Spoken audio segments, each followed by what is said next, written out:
पिछले लेक्चर में मैंने तुम्हें एक बात बताई थी कि अगर ये एक रीजन है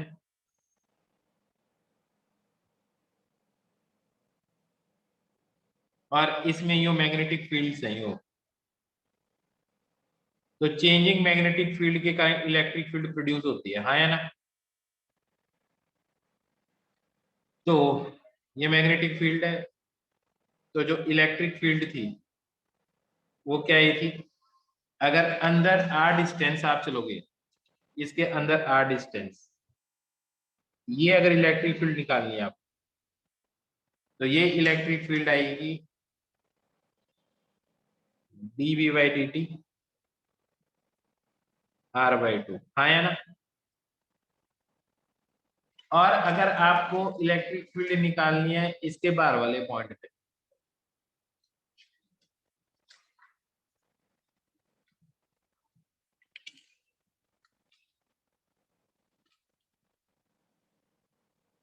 बाहर वाले पॉइंट पे आर डिस्टेंस पे,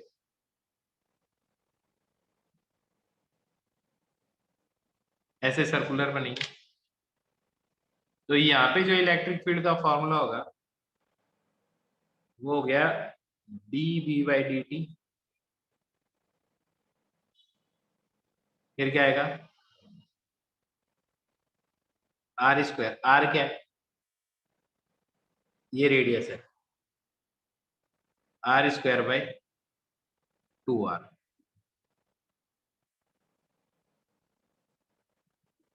This is the formula of electric field when R is less than R. This is the formula of electric field when R is greater than capital R. हाँ या ना, यहाँ तक कोई प्रॉब्लम,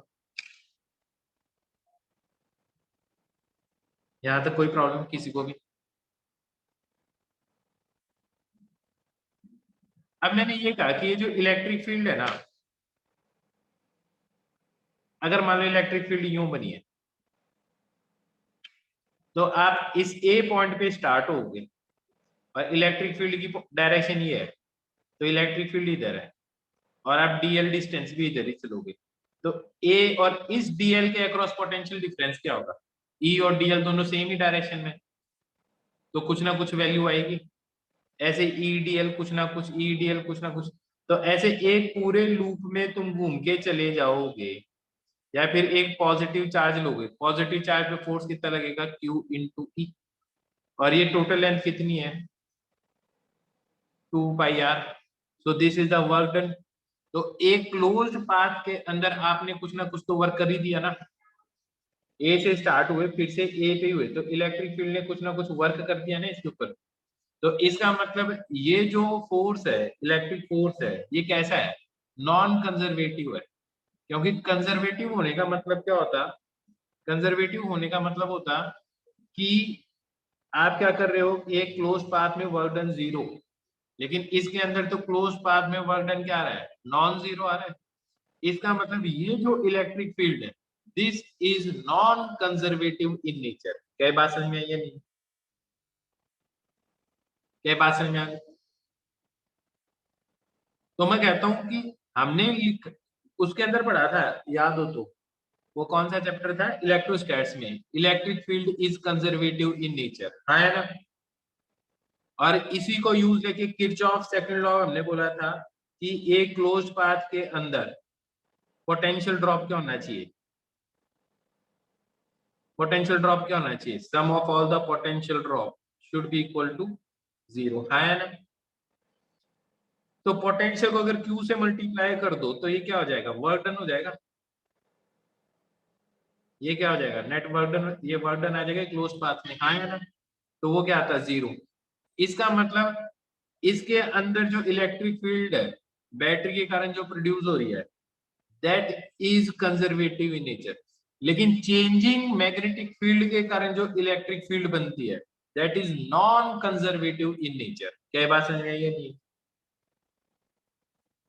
क्या बात समझ में आ गई, पक्का। अब समझ में आ गया नॉन कंजर्वेटिव कहने का क्या सेंस है मेरा।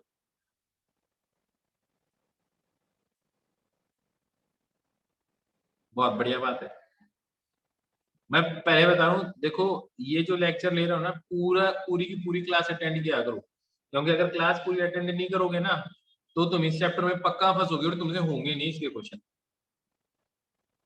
ठीक है, और जो पढ़ाओ ना उसको रिवाइज भी करते रहना। सबसे टिपिकल चैप्टर है ये दोनों, ये और एसी। ठीक है, समझ में आ गया? तो सबसे इजी भी यही होंगे, सबसे जल्दी इसी के क्वेश्चन बनने हैं तुमसे। तो अब मैं एक चीज कहता हूं, अगर मान लो इलेक्ट्रिक फील्ड की स्ट्रेंथ है 2 वोल्ट पर मीटर, और ये मान लो इलेक्ट्रिक फील्ड है, तो मान लो तुम इस ए पॉइंट से स्टार्ट होते हो और इसकी जो रेडियस है वो है 1/π मीटर। कितना है? 1/π मीटर। अनुपम, इस चैप्टर के 3 लेक्चर हो गए शायद, पिछले तीनों लेक्चर देख लेना। अब मेरे को बताओ, अगर मैं एक बार इस पाथ में घूम के आऊं तो क्या पोटेंशियल आएगा? एक बार इस पाथ के अलोंग घूम के आऊं तो क्या पोटेंशियल आएगा?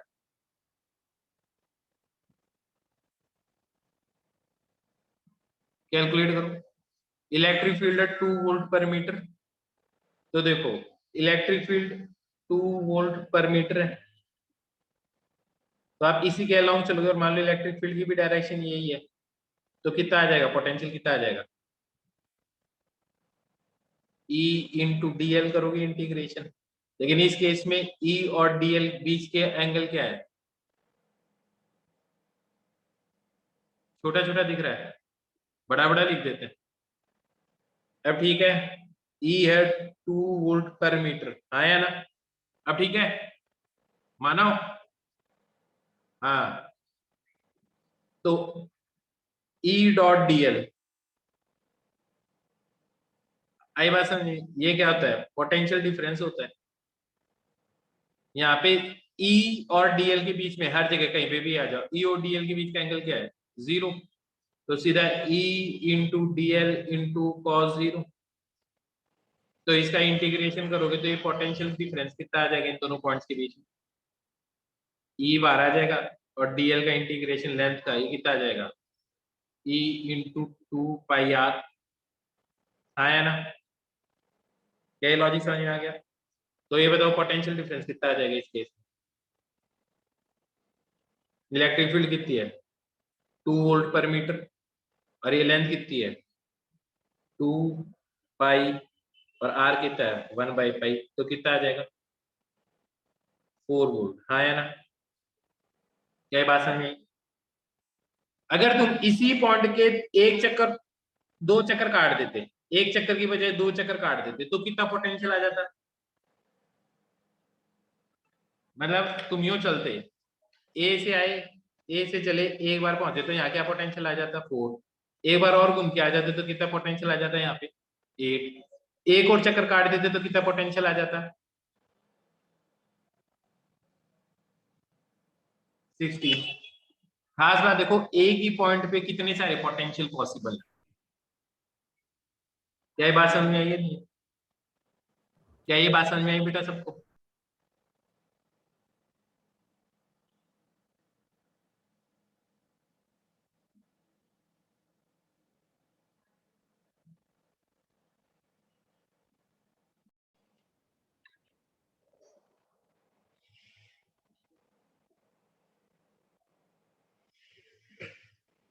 ब्लर आ रहा है?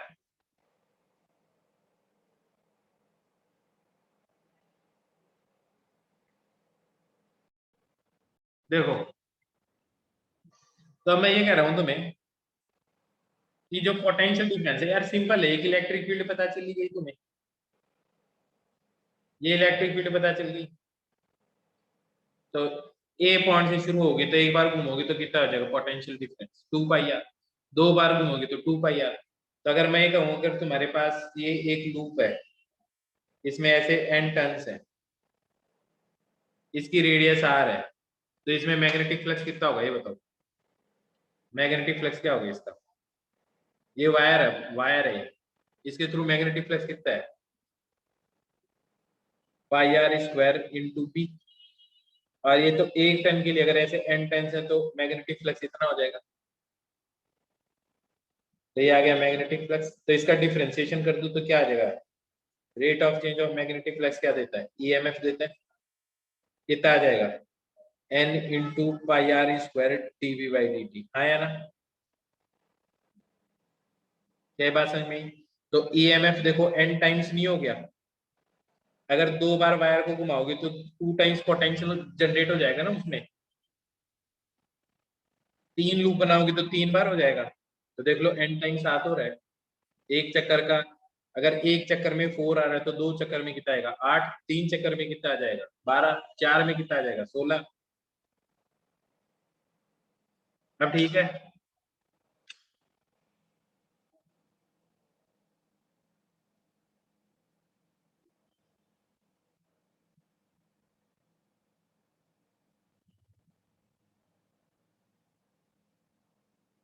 ये समझ में आ गया तुम्हें अच्छी तरह से?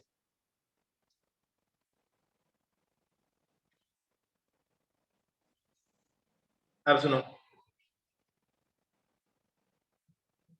बस तुम्हारे इतना ही आएगा, ज्यादा से ज्यादा इतना ही आएगा। अब इसका यूज कहाँ है, अरे नहीं बात बताई, फ्लक्स है, rate of change of flux क्या होता है, ईएमएफ होता है, तो ये चीज आ गई, ये dB by d t pi r square आ गया। एन है तो जितने टर्न्स उतना ही आएगा। अच्छा, नोट करने में थोड़ा सा रह गया था, कोई नहीं, कर लो।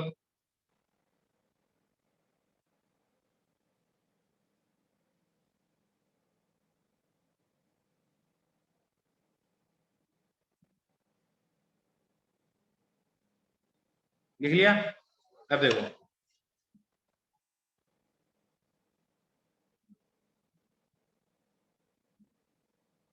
एक चीज है, पिछली बार मैंने जो तुम्हें सिखाया था इंडक्शन कैसे काम करता है वो समझ में आ गया था तुम्हें? इंडक्शन कैसे काम करता है वो समझ में आ गया था?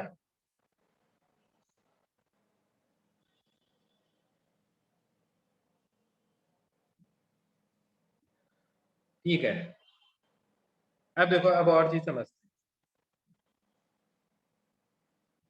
हैं। एडी देखो, एडी करंट,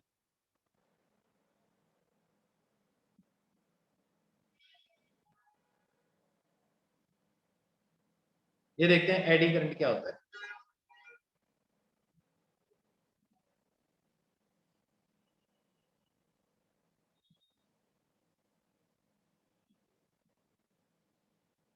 अब सुनो, एडी करंट का यूज देखो, मतलब मैं बताऊं, एडी करंट है जब भी कोई लूप होगा या कोई कंडक्टर होगा, अगर उसके थ्रू मैग्नेटिक फील्ड चेंज हो रही है तो इसके अंदर एक वर्फुल ऑफ करंट प्रोड्यूस होगा, जिसे क्या बोलते हैं, एडी करंट बोलते हैं। क्या ये बात समझ में आई या नहीं? लिखो, eddy current, it is a Whirlpool of current, it is a Whirlpool of current set up in a conductor, set up in a conductor when magnetic field linked with the conductor, when magnetic field linked with the conductor changes with time.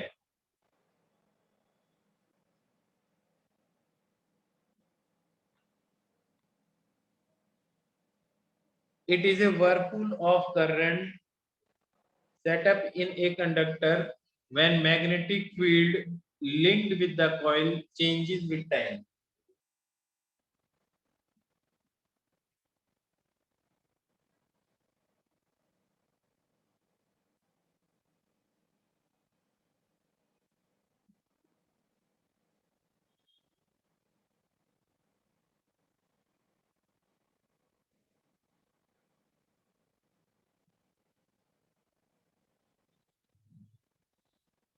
लिख लिया?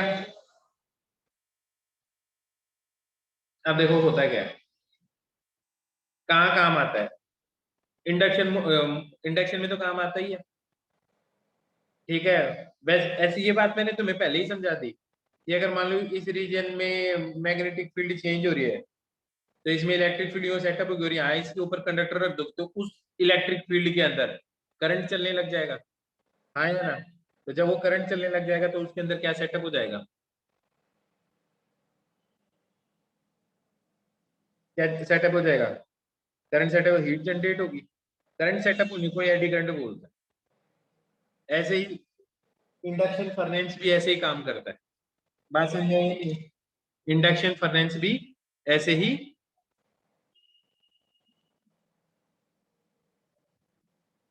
आर्यन अपने आप को unmute कर, बात करते हैं एक बार।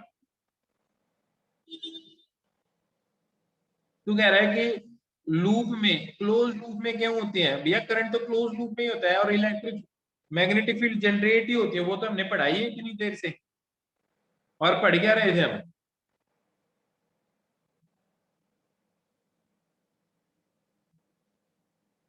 अब देखो, हाँ इलेक्ट्रिक फील्ड क्लोज लूप में बन तो नहीं है इतनी देर से। पिछले लेक्चर से यही तो पढ़ा रहा हूं मैं।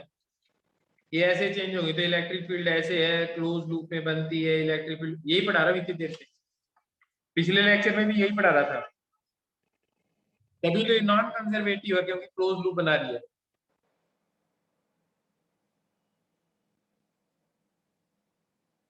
अब देखो,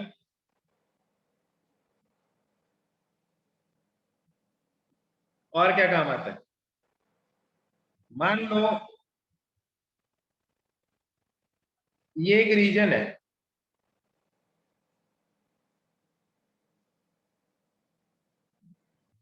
इस रीजन के अंदर मैग्नेटिक फील्ड यूं है,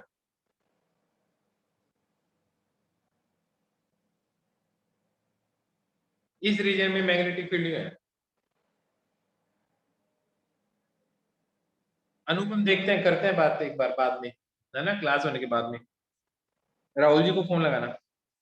अब सुनो, इसके अंदर क्या है कि मैंने एक रिंग है, ऐसी एक रिंग है, इसको इसके अंदर फेंका इस डायरेक्शन में v वेलोसिटी से। अब मेरे को ये बताओ, जब ये रिंग इसके अंदर यूं थी,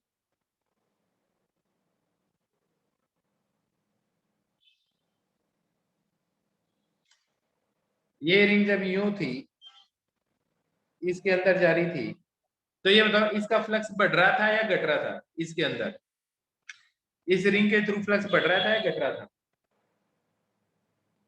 इंक्रीज कर रहा था। तो जब इसके थ्रू फ्लक्स इंक्रीज कर रहा था, तो हो क्या रहा होगा, इसके अंदर इस रिंग में ईएमएफ इंड्यूस हुआ होगा। तो इसमें करंट कैसे चलेगा? क्लॉकवाइज चलेगा या एंटी क्लॉकवाइज चलेगा, ये बताओ। करंट कैसे चलेगा इसमें? क्लॉकवाइज चलेगा या एंटी क्लॉकवाइज चलेगा? यूं फ्लक्स है, इंक्रीज हो रहा है, तो डिक्रीज करने के लिए करंट क्यों क्लॉकवाइज चलेगा? बेटा क्लॉकवाइज चलेगा। फ्लक्स इधर है, इंक्रीज कर रहा है, डिक्रीज करने के लिए यूं करंट चलना चाहिए ताकि फील्ड कम हो। तो इसके अंदर जो करंट है वो यूं चलेगा। इस मैग्नेटिक फील्ड के कारण इस करंट कैरिंग वायर पे किधर फोर्स लगेगा? इस वाले पे किधर फोर्स लगेगा? करंट इसमें यूं जा रहा है, हाँ या ना? फील्ड किधर है? बाहर की तरफ है, तो फोर्स किधर लगेगा?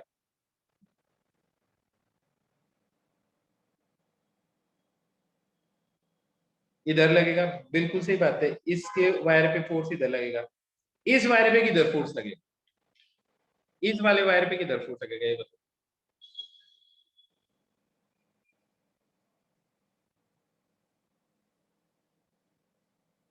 इस वाले पे किधर फोर्स लगेगा?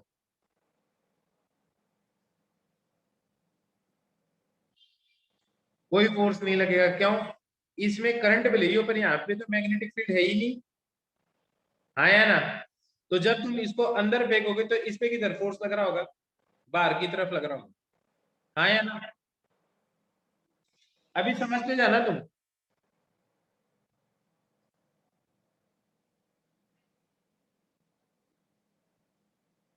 तो जैसे जैसे ये अंदर जाती जाएगी, इसके ऊपर फोर्स तो इधर ही लगता रहेगा।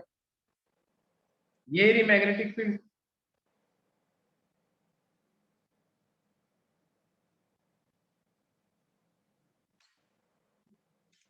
अब ये देखो,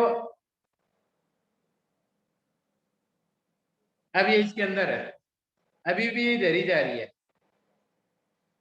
अब इसमें करंट किधर होगा? क्लॉकवाइज या एंटी क्लॉकवाइज? जब ये इसके अंदर आ गई और यहां तक जा रही है, अब इसके अंदर करंट किधर होगा? कोई करंट नहीं होगा। क्यों? इसके थ्रू फ्लक्स ही चेंज नहीं हो रहा।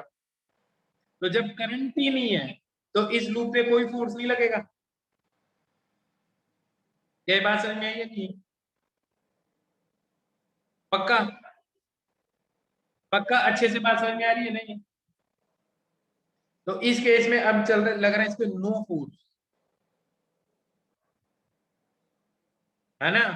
फ्लक्स कांस्टेंट है, बी चेंज कर ही नहीं रहा। ये बी है, ये एक लूप है, कंडक्टिंग लूप, आया ना? कंडक्टिंग लूप है।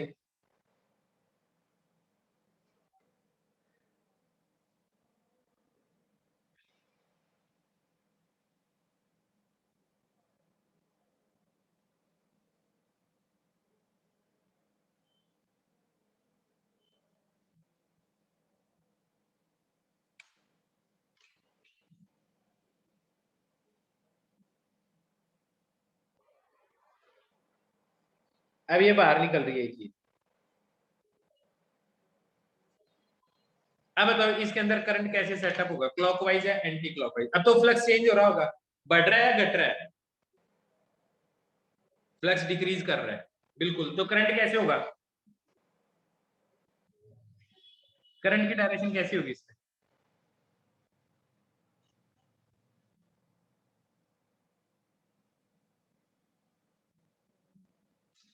यूं है, डिक्रीज हो रहा है फ्लक्स, तो सपोर्ट करेगा तो करंट यूं होगा, एंटी क्लॉकवाइज। बहुत बढ़िया। इस वायर पे किधर फोर्स लग रहा होगा, इस वायर पे?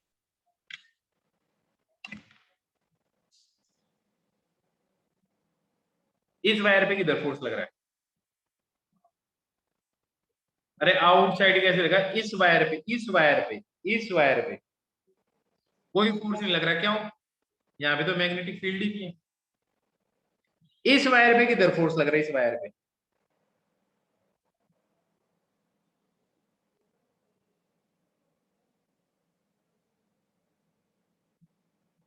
इधर ही लग रहा है। तो देखो कितनी खतरनाक बात है, अंदर जा रहा है तो अंदर जाने नहीं दे रही है फील्ड, हाँ या ना? और बाहर निकल रहा है तो ये बाहर निकल ही नहीं दे रही। तो ऐसे सोचो तुम, अगर तुमने ये मैग्नेटिक फील्ड बना दी,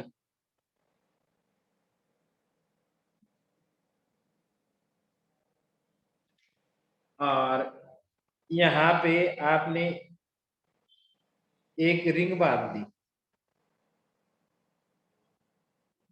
तो ये इधर से इधर जाएगी तो ये इसको धीरे कर देगा, और जब बाहर निकलेगी तो और धीरे कर देगा, हाँ या ना? तो ये इसके मोशन को क्या कर रहा है, डैम्प कर रहा है ना, हाँ या ना? क्या कर रहा है, इसके मोशन को डैम्प कर रहा है। आई बात समझे? पक्का? अब मैं बताता हूँ ये काम क्या आता है। इसको बोलते हैं इलेक्ट्रोमैग्नेटिक डैम्पिंग, बोलते हैं इसको। क्या बोलते हैं? Electromagnetic damping. अब तुम सोचोगे काम क्या आती है डैम्पिंग, मैं ये बता रहा हूँ ये काम क्या आती है। तुमने देखा होगा कि पुरानी मूवीज के अंदर जो जीप चलाते थे ना, उसके अंदर जो स्पीडोमीटर की जो नीडल थी ना, वो ऐसे ऐसे ऐसे डांस करती थी। कई बार खराब भी हो जाता है ना स्पीडोमीटर, तो ये जो नीडल है ना, ये ऐसे ऐसे डांस करती है। पर आजकल गाड़ियों में देखा होगा कि गाड़ी की स्पीड जैसे बढ़ाते हैं एकदम स्मूथली धीरे धीरे आगे बढ़ती है, हाँ या ना? स्मूथली आगे बढ़ती है। कई बार खराब हो जाता है तो ऐसे डांस करती है, हाँ या ना? तो एक्चुअली ये आपका जो स्पीडोमीटर है ना, वो एक्चुअली गैल्वेनोमीटर ही है, गैल्वेनोमीटर ही है ये। ठीक है? क्या चीज है ये? गैल्वेनोमीटर ही है। अब क्या करते हैं कि इसके साथ मान लो नीडल लगी हुई है ना, तो वो तो मूव करेगी करेगी वो, हाँ या ना? जैसे इसके साथ ये यूं नीडल है तो ये तो मूव करेगी करेगी। क्या ये बात समझ में आई है नहीं? इसके साथ में यहाँ पे है ना एक ऐसा लूप अटैच कर दिया मान लो। अब क्या करेगा, ये जैसे ही चढ़ जाएगी ना, तो ये जो डांस कर रही थी ना, इसके डांस को रोक देगी, क्योंकि ये क्या कर रही है, इसकी डैम्पिंग कर देगी, हाँ है ना? तो इसके मोशन को क्या कर देगी, स्मूथ कर देगी। तो इसकी क्या कर दी इसने, डैम्पिंग। तो एक्चुअली एडी करंट्स को यूज किया जाता है डेड बीट गैल्वेनोमीटर बनाने की। डेड बीट गैल्वेनोमीटर मतलब जिसमें ये इसको बीटिंग बोलते हैं, बीट कर रही है, हाँ या ना? तो उसके अंदर ऐसा सिस्टम लगा देते हैं जिससे क्या होता है, इसके अंदर ऐसा गैल्वेनोमीटर बन गया जो स्मूथली चलेगा, वो डांस नहीं करेगा। क्या लॉजिक समझ में आ गया? एडी करंट की एप्लीकेशन कैसे लगी?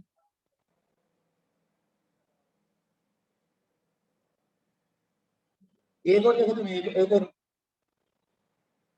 अगर लूप कंप्लीट नहीं होगा और तुम इसको यहाँ से तोड़ दोगे, तो मान लो इसके अंदर ऐसी चीज लेकर जाओगे, ये लो, इसको यहाँ से तोड़ दोगे और फिर बांध दो, तो अब ये इसको रोकेगा ही नहीं, क्योंकि इसमें करंट ही सेटअप नहीं होगा। लूप होगा तभी तो करंट सेटअप होगा ना इसमें, तो करंट ही नहीं होगा तो मैग्नेटिक फोर्स कैसे लगेगा इस पे? ऐसा दिखा भी दूंगा, अभी रुक जाओ, चलो दिखाई देता हूँ, इतनी देर में तुम इसको बनाने की कोशिश करो, मैं दिखाता हूँ तुम्हें। ये एक लूप है, कंडक्टिंग लूप है, इसके ऊपर से ये एक मैग्नेट गिराया, इसका एक्सेलरेशन जी से ज्यादा हो गया, जी से कम होगा।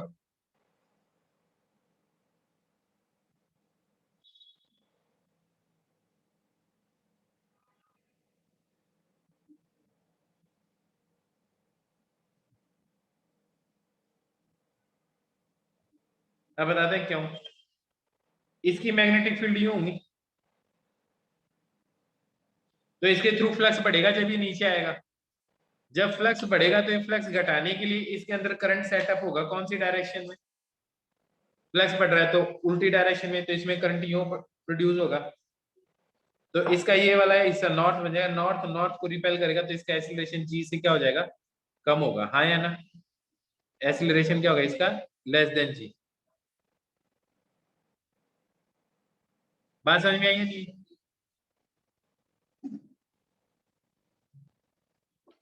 अब मेरे को ये बताओ, जब ये इसके बाहर निकल रहा होगा,